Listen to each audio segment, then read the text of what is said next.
எல்லாருக்கும் வணக்கம்.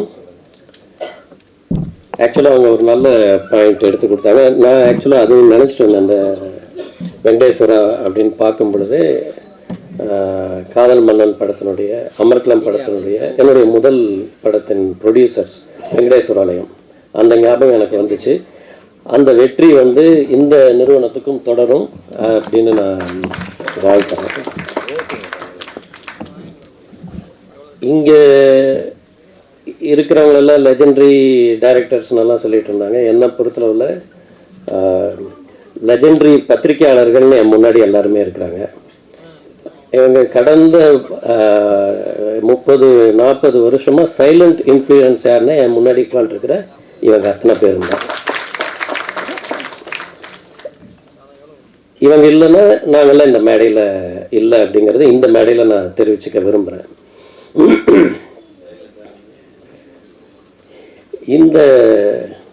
இந்த பாட்டை பார்த்தோன்னா நான் ஒரு மிஸ்டர் பாலாஜி கிட்ட நான் கேட்க விரும்புறது என்னன்னா, மீதி படம் எங்க வந்து ஒரு 2 மணி நேரம் 20 நிமிஷம் படத்தில் ஒரு 5 நிமிஷம் தான் நீங்கள் காமிச்சிருக்கிறீங்க. மீதி அந்த ஃபுட்டேஜ் எங்க, அதை எப்போ எடுக்க போறீங்க? ஏன்னா இந்த டீம் வந்து ரொம்ப நல்லா ரொம்ப ஒரு பாசிட்டிவ் வைப்போட எனக்கு பார்க்கும்போது தெரியுது. அவங்கள வச்சே நீங்கள் வந்து இந்த பாட்டையும் வச்சுக்கிட்டு நீங்கள் ஒரு படமாக இதை வந்து விரிவுபடுத்தி ஒரு பெரிய லெவலில் கொண்டு போகணும் அப்படின்ட்டு நான் விரும்புகிறேன். சரிகமா லேபிள் வந்து ரொம்ப லேசுப்பட்டவங்க கிடையாது. அவங்க வந்து ஒரு பாடலை தேர்ந்தெடுத்து அவங்க வந்து அவங்க பிளாட்ஃபார்மில் கொண்டு போகிறதுக்குன்னு அவங்கக்கிட்ட நிறைய ஒரு செக்லிஸ்ட் இருக்குது. அத்தனை செக்லிஸ்ட்லையும் நீங்கள் வந்து பாஸ் பண்ணால் மட்டும்தான் அந்த சரிகமாங்கிற ஒரு ரொம்ப பிரபலமான ரொம்ப பழமை வாய்ந்த ரொம்ப சிறப்பு வாய்ந்த அந்த பிளாட்ஃபார்மில் வந்து ஒரு சாங் வந்து வர முடியும். ஸோ அந்த வகையில் இங்கேயே நீங்கள் வந்து ஜெயிச்சிட்டீங்க அப்படிங்கிறத நான் தெரிவிச்சுக்க விரும்புகிறேன்.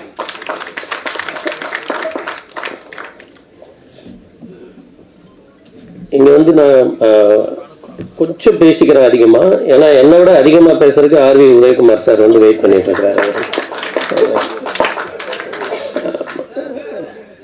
இன்னைக்கு வந்து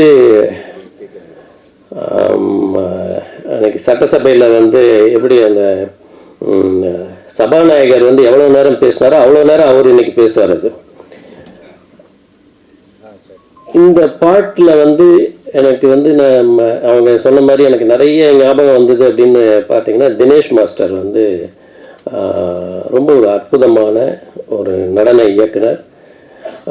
ஒரு கமர்ஷியலாக ஒரு சாங்கை வந்து எப்படி ஜனங்கக்கிட்ட கொண்டு போய் சேர்க்கறது அப்படிங்கிறதுல வந்து அவருக்கு வந்து நிறைய மெனக்கெடுவார். அவர் ஒரு சாங்கெல்லாம் வந்து ஜஸ்ட் லைக் தட் வந்து அவர் வந்து ஒரு சாங்குக்குள்ளே வந்துட மாட்டார். அது வந்து நிறைய ஹோம்ஒர்க் பண்ணிவிட்டு இப்போ என்னுடைய பல பிரபலமான பாடல்களுக்கு வந்து அவர் பண்ணியிருக்காரு. அவர் சொன்ன மாதிரி சீனா தானா, அப்புறம் தெற்கு சீமையிலே சாங்கு, இதெல்லாம் வந்து இன்றைக்கும் அந்த மே மாதம் 98 இதெல்லாம் வந்து மாஸ்டர் வந்து ஒரு வேறு மாதிரி ஒரு அமைப்பில் வந்து அதை பண்ணியிருக்கிறார்.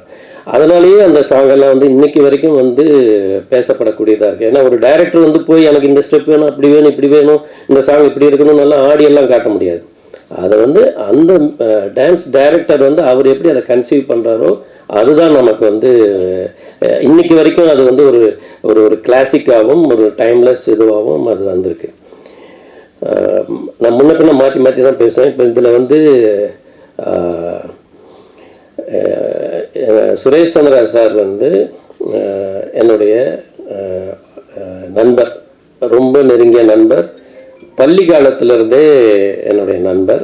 அப்புறம் சினிமாவில் எங்களுடைய பயணம் வந்து ரொம்ப வருஷமாக அந்த நட்பு தொடருது. அவர் வந்து நீங்கள் வந்து எது கேட்டாலும் டன் அப்படின்பாரு. அதே தான் அவருடைய சேனலுக்கும் வச்சுருக்கிறார், டன் சேனல்னு சொல்லிட்டு.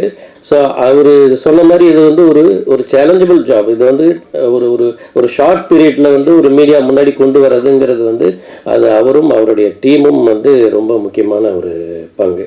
இது எல்லாமே நல்ல நல்ல விஷயங்கள் அமைஞ்சிட்டே இருக்குங்கிறதுக்காக நான் சொல்ல வரேன். அண்டு அஸ்வமித்ரா எனக்கு வந்து அவருடைய குருநாதர் சுப்பு அண்டு எம்மி காலத்திலேருந்தே எனக்கு வந்து தெரியும். ரீசெண்டாக வந்து மியூசிக் டைரக்டராக அவர் வந்து உருவாகி வந்திருக்கிறதுங்கிறது வந்து ரொம்ப ஒரு அதாவது ஒரு சவுண்ட் இன்ஜினியர் வந்து எவ்வளவு பேரை அப்சர்வ் பண்ணியிருப்பார், எவ்வளவு சவுண்ட்ஸ் வந்து கேட்டிருப்பார், எவ்வளவு சவுண்ட்ஸை பேலன்ஸ் பண்ணியிருப்பார், எவ்வளவு மியூசிக் டைரக்டர்ஸோட அவர் வந்து ஒர்க் பண்ணியிருப்பார். இதெல்லாம் வந்து ஒரு அவங்களுக்குள்ள அந்த நாலேஜ் வந்து ஒரு பெரிய லெவலில் வந்து அது வந்திருக்கும். அதே மாதிரி இந்த ஃபங்க்ஷன் முடிகிறதுக்குள்ள அவங்க மிஸ்ஸஸ் ஜெயந்தி வந்து, ஏன்னா இது வந்து ஒரு பாடல் சம்மந்தப்பட்ட ஒரு நிகழ்ச்சி.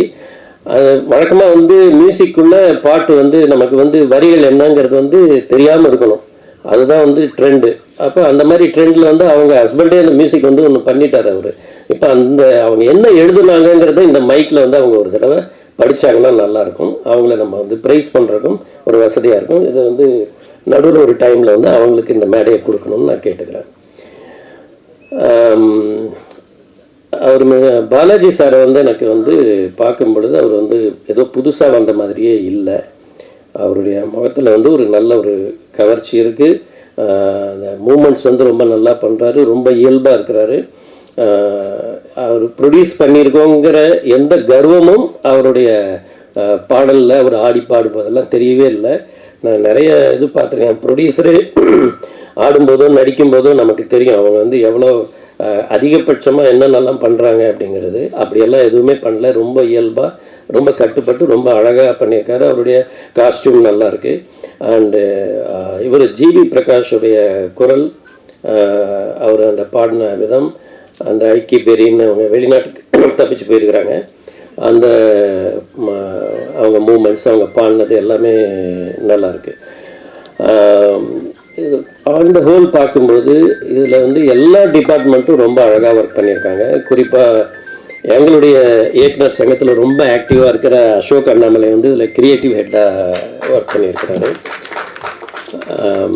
அவரெல்லாம் ரொம்ப ஒரு பாசிட்டிவ் வைப் கொடுக்கக்கூடிய ஒருத்தர், அவர் இந்த டீமில் இருக்கிறாரு. அண்ட் ராஜா வைத்தியநாதன் வந்து ராஜா பத்மநாபன் ரொம்ப இது வந்து எவ்வளோ நாளில் எடுத்தீங்க இந்த சாங்? 2 நாள் மாதிரியே தெரியல, 7 நாள் செலவு பண்ணி எடுத்த மாதிரி இருக்குது. அப்படின்னா எவ்வளவு அவங்க பம்பரமாக சுற்றி சுழண்டு இந்த பாட்டு எடுத்துருக்கணும் அப்படிங்கிறது வந்து தெரியுது. ஸோ ஆண்டவள் எல்லாருக்குமே வந்து என்னுடைய வாழ்த்துக்களையும், இந்த டீம் வந்து மேன்மேலும் உயரணும், இந்த பேனர் வந்து மேன்மேலும் பல திரைப்படங்களை தயாரிக்கணும். மிஸ்டர் பாலாஜி வந்து நமக்கெல்லாம் பரிச்சயமான முகமாக கூடிய சீக்கிரம் ஆகணும் அப்படிங்கிறதையும் நான் இந்த விழா வாயிலாக சொல்லிக்கிறேன். அண்டு ஒரு பப்ளிக் ஃபங்க்ஷன் வாயிலாக நம்ம திரையுலகத்திலிருந்து வந்திருக்கக்கூடிய நம்முடைய மாண்புமிகு சிஎம் விஜய் அவர்களுக்கும் என்னுடைய வாழ்த்துக்களை நான் தெரிவிச்சுக்கிறேன். நன்றி. செய்கிறதா என்ன வேணா அர்த்தம். நான் கூட எலி சார்க்கே பில்டப் நினச்சேன். இந்த மாதிரி லவ் டேராக்கும் அவரு தான் எழுதுவார். அனைவருக்கும் வணக்கம். சைலண்ட் இன்ஃப்ளூன்சர் கேமராமேன் கஷ்டமாக இருக்கணும். இளையராஜா நல்லா பளிச்சிட்டு கண்ணுக்கு குளிர்ச்சியாக, நாங்கள் விஷுவில் கண்ணு குளிர்ச்சியாக பார்த்தோம், உதயகுமார் மட்டும் வேற ஒன்று கண்ணு குளிர்ச்சியாக பார்த்துட்டு காணுங்கிறாரு. ஜெயந்தி மேடம், ஆமாம் இங்கிலீஷ் நல்லா இருந்தது. நிறைய இங்கிலீஷ் வார்த்தைகள்லாம் யூஸ் பண்ணியிருந்தீங்க. ஓகே, அடுத்து ஃபுல்லாக தமிழ் எழுதுங்க. Miss director Ashwamithra sir, 2 song super sir, நல்லா. இயக்குனர் ராஜா பத்மநாபன், அவர் இன்ஸ்டியூட் ஆள், அதனால் ஒரு 6 உதயகுமார் சார் ஆளுன்னு ஒதுக்கிட்டோம். அப்படியே செல்வம் சார் வராது, கொஞ்சம் குறை தான், அதுதான் கொஞ்சம் நிறைவாக இருந்திருக்கும். இருந்தாலும் எங்கே இருந்தாலும் உங்கள் ஒரு ப்ளஸ் பண்ணுவார் அவர். சரண் சார் உதயகுமார் சார் அதிகம் பெஸ்ட்டாக நினைக்கிறேன். ஆமாம், நிறைய டீட்டில் பெஸ்டியா ஹிந்தியில் அது தீ போடுவீங்களா? சாங்கு அப்புறம் சாங்கில் பண்ண நடித்த ஆடிய பாலாஜி ஒரு சினிமா ஹீரோக்கான முழு தகுதியும் இருக்குதா? ஆமாம், கலரு, அழகு, நடனம் சீக்கிரம் சினிமாவில் ஹீரோ ஆயிருங்க, ரெடி ஆகிட்டு நினைக்கிறேன். அதுக்கான இது வந்து ஆல்பம் இல்லை, அன்றைக்கு படம் பண்ணுறதுக்கான ட்ரெய்லர் இருக்குது. ஆமாம், ட்ரெய்லரு ஹிட்டு தான், அப்போ படமும் ஹிட்டு தான். அப்புறம் இந்த ஆல்பத்தோட நடன இயக்குனர் ஆமாம் தினேஷ் சார் நம்ம சொல்லி ஆகணும். எல்லா ஹீரோக்களுக்கும் ஒவ்வொரு ஹீரோக்களும் ஒவ்வொரு ஹீரோனி பிடிக்கும். ஆனால் எல்லா ஹீரோக்களுக்கும் பிடித்த ஒரே டான்ஸ் மாஸ்டர் இவர் தான், தினேஷ் சார் தான். சிவகாசி படத்தில் விஜய் சார் வந்து திருப்பாச்சியில் கதை ஓகேட்டா வேறு எந்த தலையீடும் இல்லை. கேமராமேனாக இருக்கட்டும், மினிஸ்ட்ரேட்டராக இருக்கட்டும், டான்ஸ் மாஸ்டர் எல்லாம் நம்ம சொல்கிறது தான். ஓகேனான்ட்டு வர எதுவுமே சொல்லலை. சிவகாசியில் மட்டும் ஃபஸ்ட்டு எனக்கு ஒரு மாஸ்டர் ரெக்கமெண்ட் பண்ணாருன்னா தினேஷ் மாஸ்டர் தான். எனக்கு அவ்வளோ பழக்கம் இல்லை, மற்றவங்க கொஞ்சம் பழகினா தான் நம்மளுக்கு நம்பிக்கையாக படத்தில் போடுவோம். தினேஷ் மாஸ்டர் சாங் நல்லாயிருக்கும். சரி சார், அரை மனசு தான், நம்பிக்கை இல்லை எனக்கு, அரை மனசு தான். படம் பார்க்க ஏரியா, ஓட்டு கேட்டு வர்றியா, குத்தாட்டம் என்னோட ஆர்டர் ரெடியா. ஓகே ஃபிக்ஸ் பண்ணியாச்சு. அப்புறம் அது பாட்டுக்கு விஜய் சாரோட கூட ஆடுறது யார்? சிம்ரன் ட்ரை பண்ணோம், அவங்க அப்போ தான் மேரேஜ்னு போயிட்டாங்க. அப்புறம் ஜோதிகா ட்ரை பண்ணோம், அதுக்கப்புறம் தான் நயன்தாரா ஃபிக்ஸ் ஆனது. இப்போ விஜய் நயன்தாரா இந்த சாங் எங்கே இருக்குன்னா பப்ளிக் எடுக்கும், அசோகத்தில் பப்ளிக். இப்போ என்னென்னா பப்ளிக்கில் போயிட்டு அங்கே போய் சர்டிஃபிகேட் எடுக்கிற மாதிரி அப்பப்போ ஒரு ரிப்பேர்ஸில் பார்த்து அப்புறம் டேக் போனால் லேட் ஆயிரும், பப்ளிக் இல்லாமல் பண்ண முடியாது. விஜய் சார் பிரச்சனை இல்லை, அவர் வந்து ஒரு ஆர்டர் பார்த்தாருன்னா ஓகே டேக் போகலாம் அப்படின்ட்டு வருவார். நயன்தாரா அப்போ தான் வளர்ந்து வர நடிகை இவங்க. அவங்கள்ட்ட போயிட்டு ஞாபகம் இருக்குல்ல, எனக்கு என்ன சரி மாஸ்டரும் நம்மளுக்கு பழக்காத மாஸ்டர், நயன்தாரா வளர்ந்து வர ஒரு நடிகை, இன்னொன்று பப்ளிக்கில் எடுக்கிறோம், ரொம்ப டேக்லாம் போய்க்கூடாது, ஃபஸ்ட்டு ஒரு ரிக்வெஸ்ட் கொடுத்துருவோம் அப்படின்ட்டு நயன்தாரா மேடத்தில் போய் அவங்க இதுக்கு ஒத்துட்டே ஒரு விஷயம், ஒரு சாங்குக்கு எதுவும் ஒத்துக்க மாட்டாங்க. அப்புறம் சிச்சுவேஷனை சொல்லி தான் அவங்கள ஒத்துக்க வச்சோம். போட்டு ரிகர்ஸ் வந்து அவங்க ஷாக் ஆகிட்டாங்க, ரிகர்ஸ் இல்லான்ட்டு. ஆர்ட் பெரிய ஆர்டிஸ்ட் ஆகிட்டாங்கல்ல, ரிகர்ஸில் பண்ணுறதுலாம் கொஞ்சம் தயங்குவாங்க. அப்புறம் திரும்ப சொல்லி பப்ளிக் எடுக்கிறோம், அங்கே போய் பார்த்துக்க முடியாதுன்னு சரின்ட்டு ஒத்துக்கிட்டாங்க. ஒரு 2 நாள் அந்த கோடம்பாக்க ஏரியா சாங்க்கு நயன்தாராவுக்கு ரிஹர்சல் பண்ணோம். ரிஹர்சல் பண்ணி அந்த சாங் அப்புறம் போனது. அப்புறம் விஜய் சார் இன்னைக்கு ரிஹர்சல் என்ன கூப்பிட்டுட்டார். அவர் என்ன மூமெண்ட்டோட அவர் பார்த்துக்கணும். அப்புறம் அவரை வர வச்சு டோட்டலாக இவர் டான்ஸ் அசிஸ்டன்ட்லாம் ஆடி ஒரு பார்த்துட்டு ஓகே போயிட்டார். அப்படி எடுத்த சாங் தான் கோடம்பாக்க ஏரியா ஓட்டுக்கிட்டு வரியா. அன்னைக்கு தினேஷ் சாரோட அந்த மூமெண்ட் இருக்குல்ல, ஆண்டிப்பட்டி அரசம்பட்டி எந்த ஊர் உங்கள் ஊருடா, அன்னைக்கு விஜய் சாரும் நயன்தாரா மட்டும்தான் ஆடினாங்க. இன்றைக்கி ரீல்ஸில் பார்த்தா லட்சக்கணக்காக அந்த மூமெண்ட், நீங்கள் போட்ட மூமெண்ட்டை அச்சு சிராமல் ஆடுறாங்க. மாஸ்டர் வாழ்த்துக்கள், உங்கள் மூமெண்ட் நாடே ஆடிக்கிருக்கு இன்னைக்கு. அதே மாதிரி அடுத்தது திருவண்ணாமலை அர்ஜுன் சார் ஹீரோ போட்டு அவர் பாட்டு போட்டு காட்டுறோம் ஓப்பனிங் சாங்கு. அவர் கேட்டுட்டு ஷாக் ஆகிட்டார், எனக்கு விஜய்க்கு போகிற மாதிரி போட்டுருக்கு, இது நான் ஆடுறதுட்டார். பயந்துட்டார், அது ஸ்பீடாக இப்படி பண்ண முடியாதுட்டார். அவர் ஒரே வார்த்தை சொன்ன ஓகேன்ட்டார்.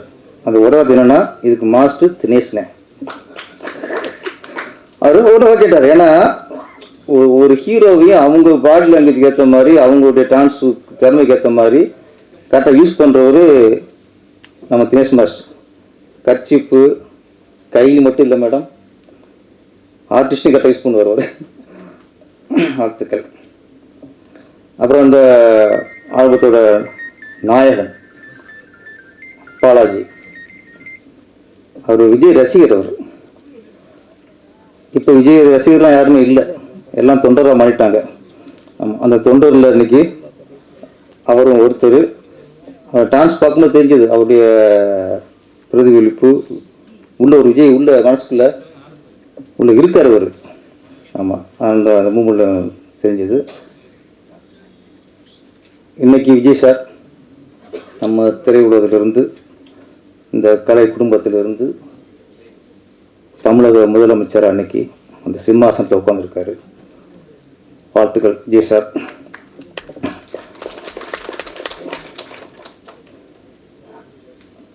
நம்ம குடும்பம் இங்கேருந்து புரட்சித் தலைவர் எம்ஜிஆர், அதுக்கப்புறம் புரட்சித் தலைவி ஜெயலலிதா மேடம், அந்த வரிசையில் இன்றைக்கி நம்ம திரை குடும்பத்திலிருந்து ஒரு முதலமைச்சர் வந்திருக்கிறாரு.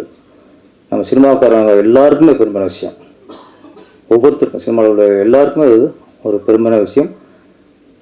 நம்ம தமிழகத்தில் எப்பவுமே நம்ம கலைத்துறை சார்ந்தா இருக்கும். கலைஞர் வந்து வசனகர்த்தாவா, அதுவும் நம்ம கலை குடும்பத்தை சேர்ந்தவர் தான் அவர். நிறைய அண்ணா வந்து எல்லாருமே நம்ம கலை குடும்பம் தான்.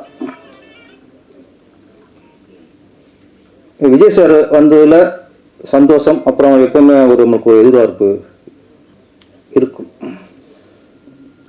சினிமாவில் எனக்கு பல பிரச்சனை இருக்குது.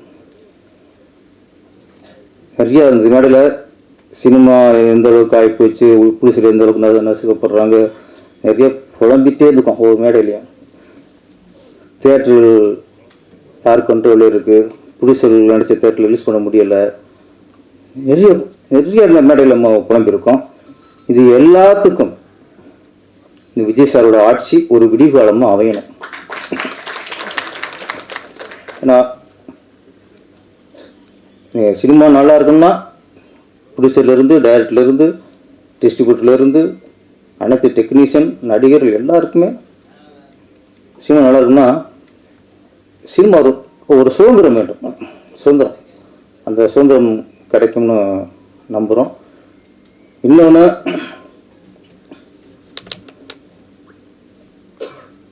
இந்த மாநில விருது, ஸ்டேட் அவார்டு வந்து கொடுப்பாங்க. இந்த வருஷத்துல எது சிறந்த குடும்பமோ, இந்த வருஷத்துல யார் சிறந்த நடிகர், நடிகை, சிறந்த இசையமைப்பாளர், சிறந்த டைரக்டர், இந்த வருஷம் இப்போ 2026னா 2027 கொடுத்துருங்க, 2030 கொடுக்காதீங்க. ஏன்னா சிறந்த குழந்தை நட்சத்திரம்னு அவார்டு கொடுக்கும்போது அது குழந்தை வருது, எந்த குழந்தைக்கு அவார்டுன்னு தெரிய மாட்டேங்குது. அதனால இந்த 10 வருஷம் பொக்கிஷமாக காத்துலாம் கொடுக்காதீங்க. ஒரு கலைஞனுக்கு இந்த வருஷம் ஒருத்தன் சிறந்த படம் கொடுத்தானா அது அடுத்த வருஷமே அதை பாராட்டி கொடுத்தா தான் அதை ஒரு முழு திருப்தியோட கௌரவமாக வாங்குவான். சிறந்த கதாநாயகனா அது அப்போ அம்மா நடிச்சுக்கிட்டு இருக்கு, அவள் வாங்கும்போது இது அம்மாவுக்கு வாங்குதா ஹீரோனுக்கு வேணும் தெரிய மாட்டேங்குது. அது மாதிரி 10 வருஷ அவார்டை மொத்தமாக வச்சு அந்த கொட்டலம் போகிற மாதிரி தூக்கி போகிற மாதிரிலாம் அவார்டை கொடுக்காம தயவுசெய்து கலைஞரோட திறமை மதித்து அப்பப்போ கொடுக்கறதுக்கான வழிவகுங்க. இன்னொரு விஷயத்தை நம்ம ஞாபகப்படுத்திக்கிறேன்.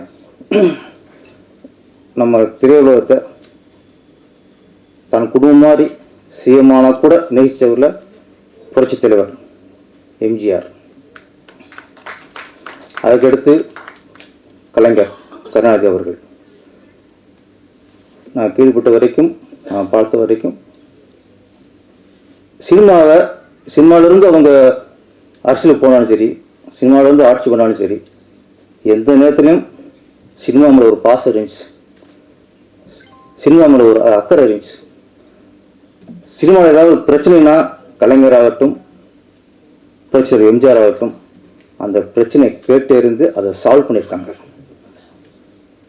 அதுக்கு பிறகு சினிமாவை சிலர் கைவிட்டாங்க. அதனால தான் அப்பப்போ அவார்டு கிடைக்காம மொத்தமாக போனால் போதுன்னு கொடுத்ததெல்லாம் இதனால வந்தவன தான். புரட்சியர் எம்ஜிஆர் மாதிரி, டாக்டர் கலைஞர் மாதிரி, எங்கள் விஜய் அவர்களும், மாண்புமிகு முதல்வர் விஜய் அவர்களும் இந்த சினிமாவை உங்கள் குடும்பம் என்னைக்கு நினைங்க, எங்களுக்கு ஏதாவது பிரச்சனைனா அதை உடனே கேட்டு அதை கொஞ்சம் சால்வ் பண்ணுங்கள். நிறைய பிரச்சனை இருக்குது, நாங்கள் கோரிக்கைகள் வரோம். சினிமாவை என்றைக்கும் கைவிட்டாதீங்க. உங்களை சினிமாவும் கைவிடாது, இனிமேல் மக்களும் கைவிட மாட்டாங்க. நீங்கள் என்றைக்கும் சினிமாவை உங்கள் குடும்பம் அடித்து எங்களுக்கு பிரச்சனை முதல்ல தீர்த்து வைங்க. நன்றி, வணக்கம். ஒரு மியூசிக் ஆல்பம் அப்படின்னு சொல்லி அசோக் கூப்பிட்டுருந்தாப்புல, கிரியேட்டிவாக ஒர்க் பண்ணியிருக்கேன் அப்படின்னு. பாலாஜி அப்படின்னு ஒரு பண்ணுறாங்க அப்படின்னு சொல்லிட்டு இது ஒரு நல்ல விஷயம். ஏன்னா ஒரு ஹீரோவாக அறிமுகமாக ஆகிறதுக்கு முன்னாடி பப்ளிக்கில் தன்னுடைய விஷயம் என்னதான் கொண்டுட்டு போய் ஃபோட்டோவை கம்பெனிக்கு முன்னே கொடுத்துட்டு வந்தால் கூட ஒரு மியூசிக் ஆல்பமாக நம்ம கொண்டுட்டு போய் அதை கன்வெர்ட் பண்ணி கொடுக்கும்போது அது வந்து டைரக்டர்ஸ்ட்டை போய் ரீச் ஆகுறதுங்கிறது ரொம்ப ஈஸியாகவும் நல்ல விஷயமாகவும் போய் ரீச் ஆகிடும். அதுக்கான ஒரு ஸ்டெப் எடுத்து ஃபஸ்ட் டைமாக ஒரு முயற்சி பண்ணியிருக்காங்க. அதுக்கு என்னுடைய பாராட்டுகள். மேடையில் இருக்கும் கேமராமேன் அவர்களுக்கும், ஆர்ட் டைரக்டர் அவர்களுக்கும், பாலாஜி அவர்களுக்கும், டான்ஸ் மாஸ்டர் தினேஷ் அவர்களுக்கும், பேரரசு அவர்களுக்கும், சரண் சார் அவர்களுக்கும், செக்ரட்டரி ஆர்வி அவர்களுக்கும், இந்த பாடலின் இயக்குனர் அவர்களுக்கும், மியூசிக் டைரக்டர் பேர் தெரிஞ்சு அவங்க லிரிக் ரைட்டர் அவர்களுக்கும், எடிட்டர் அவர்களுக்கும், மற்றும் இங்கே வந்திருக்கும் இந்த விழாவுக்கு வந்திருக்கும் அத்தனை பேருக்கும், நாசர் சார் அவர்களுக்கும் என்னுடைய வணக்கத்தை தெரிவித்துக் கொள்கிறேன். ஸோ அந்த மாதிரி ஒரு விஷயம் பண்ணுறது ஒரு புத்திசாலித்தனமான ஒரு விஷயம்தான். ஏன்னா போயிட்டு எப்படி நம்ம ஒரு டைரக்டருக்கு ஒரு ப்ரொடியூசரை அப்ரோச் பண்ணுறது, நம்மளே பண்ணிட்டா கூட ஒரு விஷயமா அதை பண்ணது ஏனோ தானோ அப்படிங்கிறதுலாம் இல்லாமல் அருமையான டெக்னீஷியன் போட்டிருக்காங்க. நல்ல மியூசிக் டைரக்டர். ஃபஸ்ட்டு ஒரு மியூசிக் ஆல்பத்துக்கு ஒரு சாங் ரொம்ப முக்கியம். மியூசிக் ரொம்ப நல்லா இருந்துச்சு, பாட்டு நல்லா இருக்கு. ஏற்கனவே பெரிய லெவலெலாம் நீங்கள் பண்ணிருக்கீங்கன்னு கேள்விப்பட்டேன் நான். வாழ்த்துக்கள். நல்லா வர்றதுக்கு லிரிக்ஸ் ரெண்டுமே ரொம்ப நல்லா இருக்கு, ரொம்ப நல்லா பண்ணியிருக்கீங்க. ஸோ இந்த ஒரு பாடல் பண்ணிடுறோம் நம்ம. அதுக்கப்புறம் சிங்கர் வேறு ஜிவி பண்ணியிருக்கிறாரு, நல்லா பாடு. ஜிவி ஐக்கி பெரிய அவங்களும் நல்லா பண்ணியிருக்காங்க, ரொம்ப பிரமாதமாக பண்ணியிருக்காங்க. ஒரு பாட்டை ஹிட் பண்ணிடுறோம். அந்த பாட்டை விஷுவலாக கொண்டு வரும்போது நிறைய டெக்னீஷியனோட பங்களிப்பு அப்படிங்கிறது ரொம்ப ரொம்ப ரொம்ப முக்கியமான ஒரு விஷயமா இருக்கும். ஏன்னா அப்போ தான் அந்த பாட்டு விஷுவலாக நம்ம காமிக்கும்போது அது நிறைய பேருக்கு ரீச் ஆகணும் அப்படின்னா அது ஒர்க் பண்ணுற விஷயங்கள் தான் நமக்கு ரொம்ப முக்கியமாக இருக்கும். அதில் ஒரு சினிமாட்டோகிராஃபி அப்படிங்கிறது மேஜராக ஒரு பங்கு இருக்கும். அந்த சினிமாட்டோகிராஃபி, அப்புறம் ஆர்ட் டிபார்ட்மெண்ட் அதுக்குள்ளே என்ன பண்ணியிருக்கோம் அப்படிங்கிற விஷயங்கள். ஸோ அது எல்லாமே ஒரு அடுத்த கட்டத்துக்கு போகிற அளவுக்கு இவங்க ரொம்ப நல்லா பண்ணியிருக்காங்க. ஸோ இது எல்லாம் முடிஞ்ச பிறகு அந்த ஆர்டிஸ்ட்டை வச்சு, ஏன்னா ஒரு புதுமுகமாக வர்றவர் வச்சு டான்ஸ் பண்ணி ஒரு கோரியோகிராஃப் பண்ணி அதை ஹிட் பண்ணுறதுக்கு சாதாரண விஷயம் கிடையாது. அது ரொம்ப ஜஸ்ட் லைக் தட் பண்ணிட்டு போகக்கூடிய தினேஷ் மாஸ்டர் போட்டாங்க அதில். ஸோ அவரும் அந்த பாலாஜியும் சேர்ந்து அந்த காம்பினேஷன் ரொம்ப அழகாக அந்த மூமெண்ட்லேருந்து எல்லாமே இந்த பாடலோட வெற்றிக்கு மியூசிக் எப்படி ஒரு மிகப்பெரிய ஒரு பங்களிப்பாக இருக்கோ அதே மாதிரி கோரியோகிராஃபும் சினிமாட்டோகிராஃபியும் இந்த பாடலுக்கு ரொம்ப நல்ல ஒரு பங்களிப்பாக இருக்குது இந்த படத்துக்கு. இந்த பாட்டில் ஒர்க் பண்ண அத்தனை டெக்னீஷியன்களுக்கும் என்னுடைய மனமார வாழ்த்துக்களை நான் தெரிவிச்சுக்கொள்கிறேன். இங்கே வந்திருக்க அத்தனை பேருக்கும் வாழ்த்துக்களை தெரிவிச்சுக்கொள்கிறேன். ஒரு வாரமாக ரொம்ப பரபரப்பாக போயிட்டு இருக்கு. எல்லாருமே டென்ஷனில் இருக்கிறோம். ஒருத்தர் மாத்திரம் புஷ்பாவுக்கு எத்தனை வீடியோ போட்டுன்னு இருக்காரு, அதை கொஞ்சம் கண்ட்ரோல் பண்ணி வைங்க. தேங்க்யூ. நன்றி.